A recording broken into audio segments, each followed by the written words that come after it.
El 2022 va començar bé per a l'activitat dels aparelladors i arquitectes tècnics.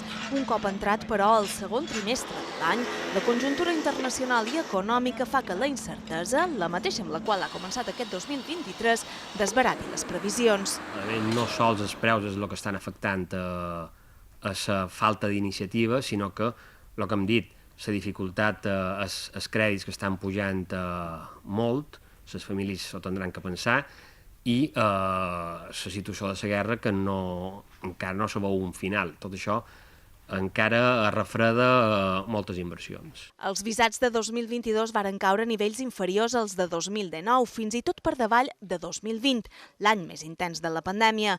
L'obra nova perd força, sobretot la d'habitatges plurifamiliars, que cau més d'un 35%, i ho fa, diuen, per la falta d'iniciativa privada, però també pública. Ha dejado de estar el apoyo que nos estaba dando el IBABI con toda la promoción de obra pública que estaba realizando para la vivienda social.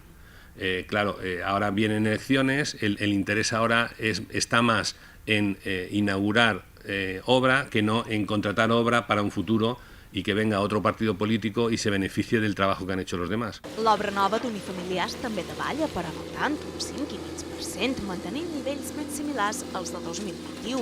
Un tipus d'obra, també les de reforma, que continuen a l'alça des de 2012, amb més impacte, asseguren, en l'economia local. Mueve mucho el constructor local, los industriales locales, económicamente mueve más dinero en el sector de la construcción en la isla, casi con una plurifamiliar que muchas veces viene mucho producto de fuera. Així i tot, aparelladors i arquitectes tècnics apunten que fa falta arribar a un equilibri en què les construccions plurifamiliars assequibles agafin empenta per donar solució als problemes d'accés a l'habitatge.